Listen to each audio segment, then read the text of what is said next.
Hey guys, welcome into another episode of Saturday's Rewritten here on YouTube or your favorite podcast listening platform. Today we are diving into the Notre Dame Fighting Irish. They got so close to that mountaintop last year. They go 14-2, which is really impressive considering how they lost earlier that season to Northern Illinois. People thought the sky was falling. Marcus Freeman, oh my goodness, is he going to make it through the rest of this season? Then Notre Dame goes on this massive run to finish out the rest of the year. They punch their ticket to the college football playoff. They have to beat a Georgia team on the way there. They have a big win against Indiana at home in the first round, beat Georgia the second round, then make it to the national title game. But they just come up just short in what was, all in all, a pretty competitive college football playoff championship game against the Ohio State Buckeyes. So what does that hold? What does that leave us with Notre Dame this year? Where are the Fighting Irish going to go? Are they going to be able to get right back to that national championship game? We try to answer that question and more here on this episode of Saturday's Rewritten.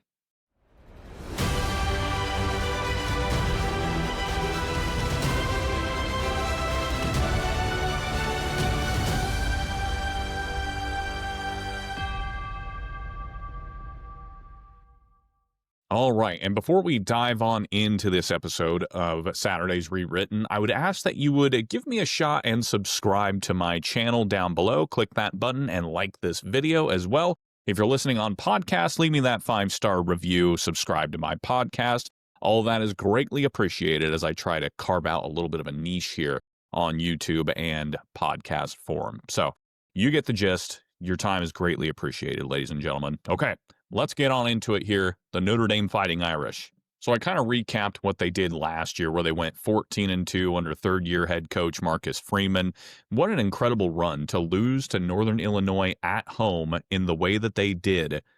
It was such an embarrassing start to the season. They go on the road and beat a pretty solid Texas A&M team, then turn around, lose at home to Northern Illinois. And this wasn't even a great Northern Illinois team. They didn't do so hot in the MAC last year, from what I remember. It all in all was just not looking good. And there were I was listening to podcasts like Cover 3 podcast where they said this will be the game that people remember when Marcus Freeman gets fired. What a turn of events to where now we're talking about Marcus Freeman's one of the best coaches in college football. That just goes to show, number one, how quickly the media is to overreact to a certain situation, and then how much winning just changes a narrative. I think Ryan Day and Marcus Freeman can both relate in a way with how last season went. Ryan Day, he's now talked about as one of the best coaches in college football when, before the championship run, the loss to Michigan, people were calling for his head. Narratives just change so quickly in college football. So, in any case, let's turn the page to 2025 now. Notre Dame comes into this season ranked 6th in the AP preseason poll, widely viewed as a college football playoff contender once again for good reason. They return a very deep roster full of playoff caliber talent. And the big question mark, however, is going to be at that quarterback position. Notre Dame's got to replace, Riley Leonard, who was the starting quarterback last year, led the team to the playoff run. He's off to the NFL with the Indianapolis Colts. And so they arguably have one of the least experienced quarterback rooms in the country. The quarterbacks on the roster have just 3 combined career pass attempts, ladies and gentlemen. They're all completions, though, and I believe that was with Kenny Minchey, a sophomore. He's thrown 3 pass completions, so shout out to him. And then we also have C.J. Carr, who is battling Kenny Minchey for the starting job. Carr, a former 5-star recruit, highest-rated quarterback commit to Notre Dame in the past decade. That just shows what Marcus Freeman is bringing to this program, that notoriety. And now that Notre Dame can pay players, that's certainly going to help with their intense academic requirements. I think Notre Dame is one of the tougher schools to get into when it comes to academics. So Marcus Freeman has been quoted as saying he loves his upside, but the competition is neck and neck, according to all reports that I'm seeing. This was according to CBSSports.com. Whoever wins the job is going to be baptized by fire because Notre Dame starts the season at Miami in week 1, August 31st, and then week 2 they host Texas A&M. So this is kind of an intense question to answer of who is going to be your starting quarterback week 1. Brady Quinn, he weighed in on this, former starting quarterback of Notre Dame, a very successful quarterback in his own right for the Fighting Irish. And he said whoever wins the starting job is going to be surrounded with loads of talent. That is the saving grace for these unexperienced quarterbacks right now, is the rest of the roster is really dang good. So I'm curious to see how this pans out. I've heard CJ Carr. Some people like CJ Carr to win this job. Kenny Minchey, former Pittsburgh Corp transfer, he has upside in his own right as well. So I'm curious to see who Marcus Freeman names as the starter, and time will tell. And like I said, they're going to be baptized by fire, folks. Now, a brief description about both of these quarterbacks. CJ Carr, he was widely considered the heir apparent after Steve Angeli transferred with high expectations as the top recruit. And he's described as a traditional drop-back passer, strong arm, pocket presence. Some reports, however, indicate he's faced challenges with consistency during fall camp. On the flip side, Kenny Minchey, he's emerged as, again, the strong contender. And he is praised with his athleticism and his playmaking ability and a skill set that aligns well with the offensive coordinator Mike Denbrock's history of working with running quarterbacks. Like Carr, he has limited collegiate experience, however, attempting only 3 passes in his career, like I mentioned earlier. So that's kind of what we're looking at here, and it's really interesting to see this narrative play out. And we'll have to see come game day. Well, I'm sure we'll know sooner the time, but you get the gist. But like I said, not all the pressure is on the quarterback here. Notre Dame's got a great roster surrounding him and a great defense to help maybe cover up some mistakes that a young quarterback could make early on. So let's dive into the rest of this offense here. Let's start with the running backs. The offense is going to leave heavily on the ground game to take some of that pressure off of these quarterbacks, I believe. And of course, they're anchored by sophomore running back Jeremiyah Love. Jeremiyah Love, man, he jumped out to me last season, where especially in the playoff game against Penn State, you all have seen that highlight. I'm going to put it up on the screen now, where he is breaking numerous tackles. He's not even 100% healthy in that clip, mind you. You see that big knee brace. He dives into the end zone. That is all grit, determination, and heart right there. And he's still a youngster. And last year, he rushed for 1,125 yards and 17 touchdowns, 0 fumbles. That is the big thing right there, folks. 0 fumbles en route to the title game. The 6-foot, 214-pound back combines breakaway speed with tackle-breaking power, and even played through, like I said, that late knee injury in the playoff. Behind Love, Notre Dame has a deep running back room, which is going to help keep Jeremiyah Love fresh. We already discussed that knee injury. We don't want that. So let's see. There's sophomore Jadarian Price. Jadarian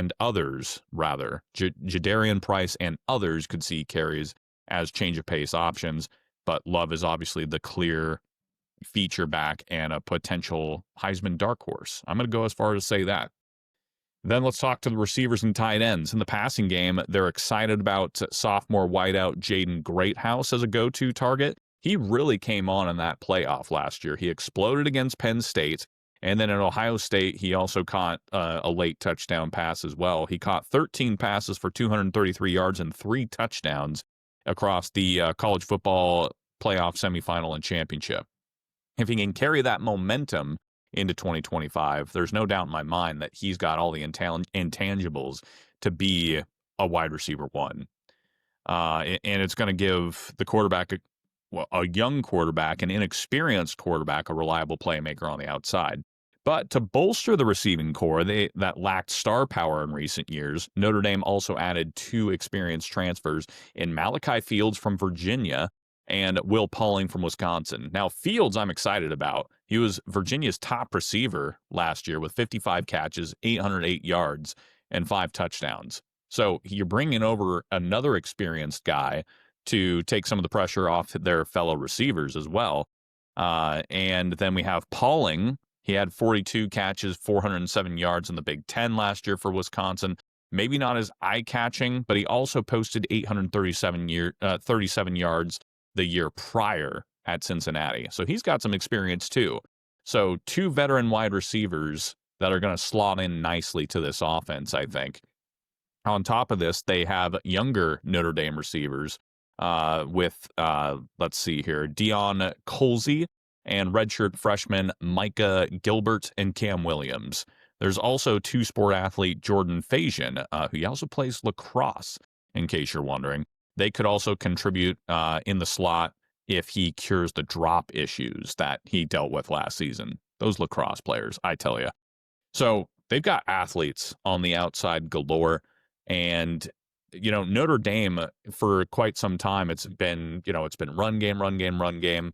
It's good to see them starting to bring in those talented athletes on the outside, like a Golden Tate. You kind of have to go a ways back to talk about elite wide receiver play for Notre Dame. A Golden Tate jumps out to me. And then beyond that, it's been tight end U, in my opinion. And let's go to the tight ends while we're at it. And let's go to the tight ends here. Notre Dame's got to replace Michael Mayers as well as Mitchell Evans, who had an All-America caliber start to 2023 before injuries and now has graduated. So stepping into that tight end role, we have Eli Rewritten, former blue chip recruit. He's also battled injuries himself, but showed flashes as a blocker and a good red zone target last season. And then we also have Arkansas transfer Ty Washington, also primarily a blocker, but he did have 14 receptions and 4 touchdowns in his time with the Razorbacks. Now, the offensive line is probably the position I'm arguably most excited about on offense. They've got a great offensive line. It's formidable, it's experienced, and they also have brought in a 5-star recruit on offense, offensive tackle. We'll get to him in a bit. You know what? Let's just go ahead and bring him up right now as I'm already talking about him, but his name is Will Black, offensive tackle, 5-star offensive tackle, was the crown jewel of Notre Dame's 2025 recruiting class. 6'7", 300 pounds, great technique for being a 19-year-old kid. And I think he could already be seeing the field early in the season, especially after the injury to Charles Jagusaw, who had an injury riding a UTV. And you feel for Jagusaw, by the way. I mean, he tore his pec muscle last year and missed the entire season. Now he's potentially going to miss the start of this season as well. But when you can bring in a guy like Will Black, who I think could just jump right in and do pretty well to start the season, you're sitting okay. And Notre Dame's offensive line is one of the strengths of this team, which is why they're going to be able to lean on that run game a little bit more. The projected line features talented youth at tackle and seasoned players on the interior, notably 5-star redshirt freshman Gerby Lambert. He could take over at left tackle if healthy. And then at 2023, Charles Jagusaw, of course, he is going to start at some point. Injuries, granted, he needs to get healthy first. The interior is anchored by junior Ashton Craig at center, with junior Billy Schroth and sophomore Emil Wagner. Pencil in at guard and right tackles, respectively. So, quality depth as well. Grad senior Jared Parker, if not starting, and others have also seen game action. So, this O-line is easily expected to be a strength, and I'm excited to see what they can do. They may be they may be one of the best lines in college football this year. Mark it down. But let's move on to the defense now. I've been praising the offense here thus far. The defense could easily also be the strength to this team. They certainly lost a few veterans to this defense, but they have plenty of pieces to be one of the stout units. The changes at the top, Al Golden, obviously, I've already covered this. He left for an NFL job after orchestrating one of the best defenses in college football last year. 15.7 points per game allowed in 2 seasons. That's awesome. In comes new defensive coordinator Chris Ash. Now, Chris Ash, he's a former Ohio State coordinator and NFL assistant. It's probably going to be a 4-2-5 base, and he inherits a group loaded in the secondary, which is why you want to come out in that 4-2-5. You want that secondary front and center. You want to showcase that as much as you can. So they do need to replace 3 starters on the defensive line, which is a concern. But we'll talk about that here right now, actually. Let's just get right to it. I thought they were later in the script, rather. But Notre Dame, even though they do have to replace 3 starters, they also rotated a lot of guys on this defensive line last year who still saw game action. So they're not going to be totally green this year coming onto the team. Some guys to be on the lookout for. Let's see, standout DLs, Riley Mills and Howard Cross have graduated. Edge rusher Jordan Bothello is recovering from an ACL. However, the Irish rotated heavily up front in 2024. Number of players gained experience. So, projected starters, we could be looking at Gabriel Rubio, senior, and grad transfer, Jared Dawson. Rubio stepped into the starting role during last year's playoff run when Mills went down, and the 5th-year senior performed well. I honestly, obviously against Ohio State, there were times where they were running the ball really well. But all in all, Rubio, or to the article's point, Rubio stepped in, and you didn't see a huge drop-off. Dawson comes from Louisville as a 6-year player, 51 career tackles, 9 sacks to his name. So those 2 up front, they should be just fine. Behind them, junior Donovan Hinish, younger brother, by the way, of former Notre Dame nose tackle Kurt Hinish. He saw significant snaps last year due to injuries and logged 35 tackles and almost 5 sacks as a reserve. He will be a key part of the interior rotation again.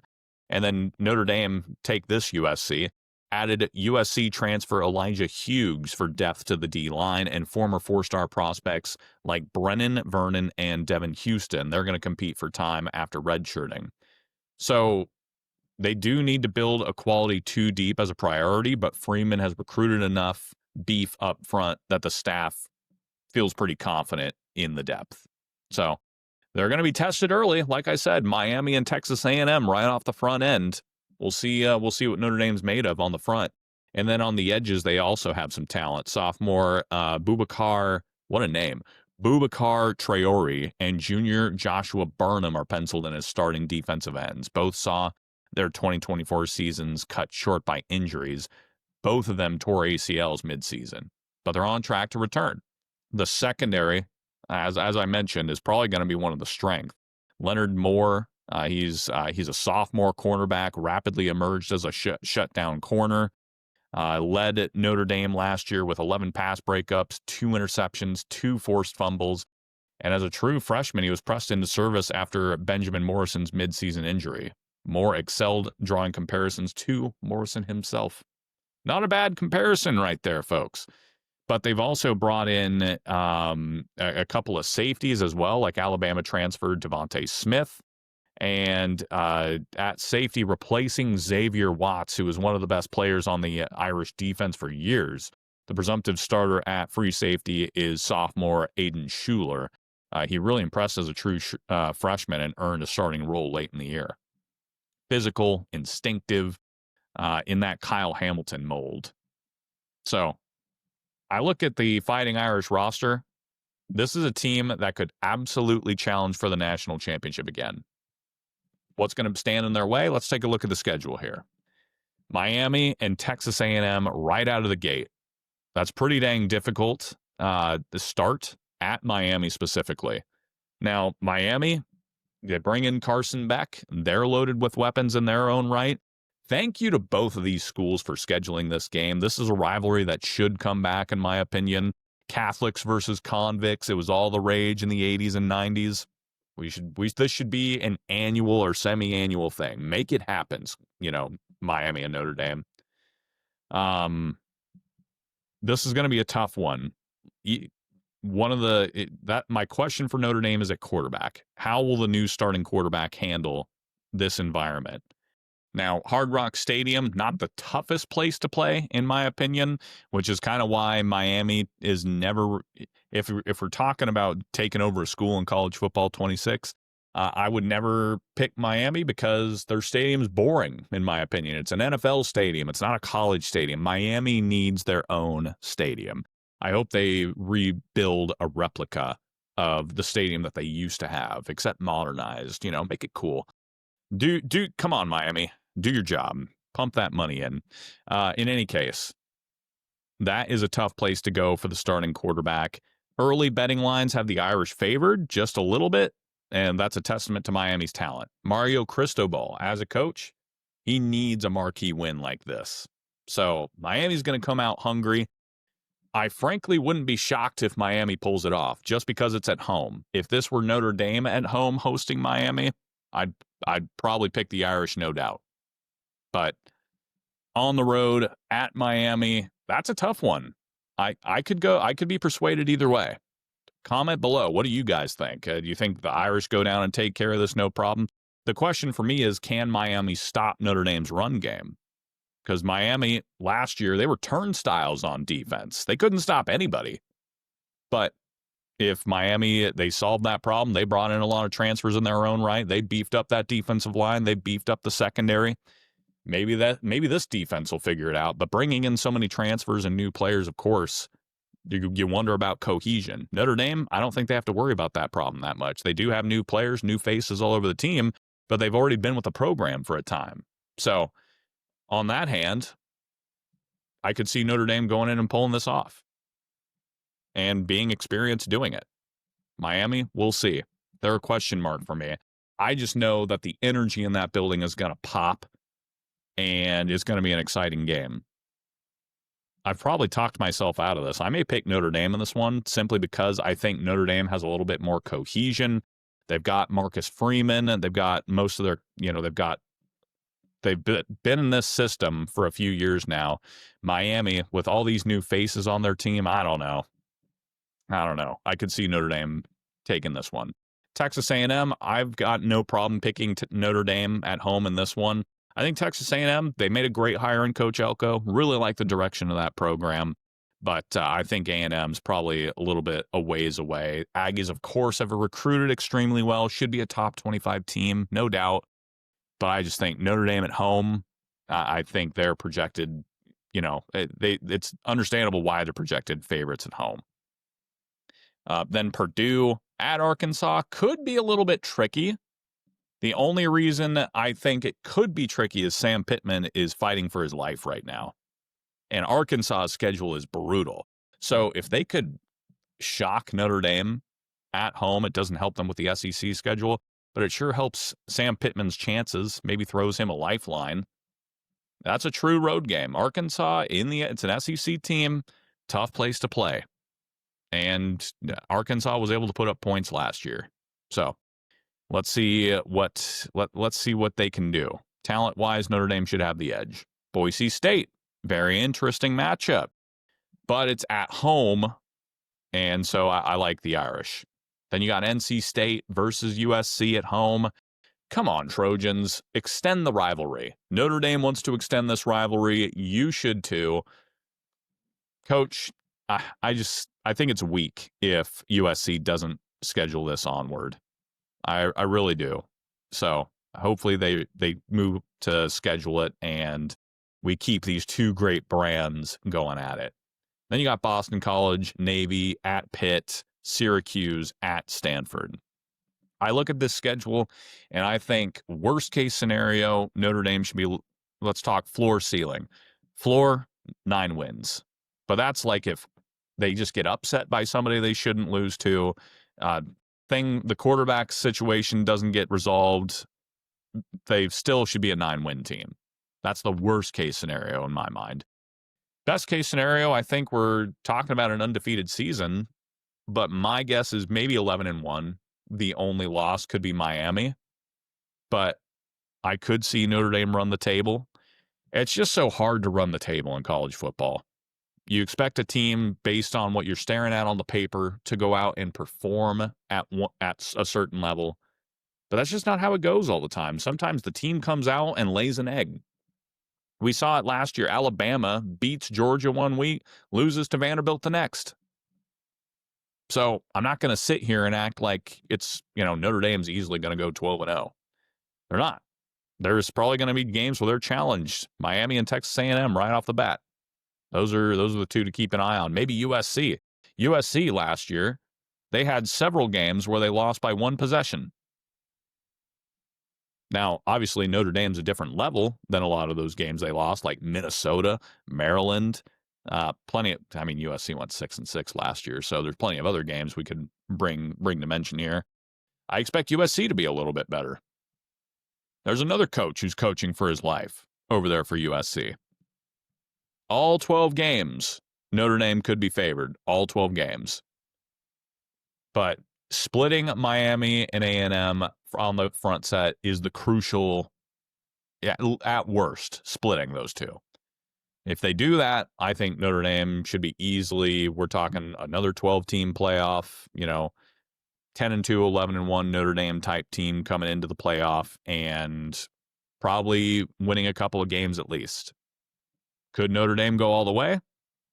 I think if the quarterback position answers very strongly, if either Carr or Minchey really step in to the quarterback role well, and they're able to sling the ball around in addition to their great run game, and they have that great defense, I could see Notre Dame making some noise in the college football playoff. I don't know if I have them winning it all.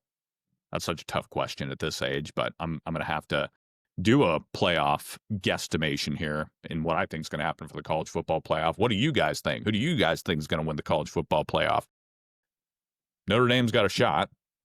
Bettors and analysts recognize that Notre Dame has playoff caliber talent, but also a few unknowns. But at the end of the day, the confidence in Marcus Freeman's trajectory is evident, and I'm kind of leaning on that boat as well. So, what do you guys think? Comment below. A Vegas outlook suggests Notre Dame will be in the thick of the playoff race. Fair prediction, they say, is 10-2 for the regular season with the upside of 11-1.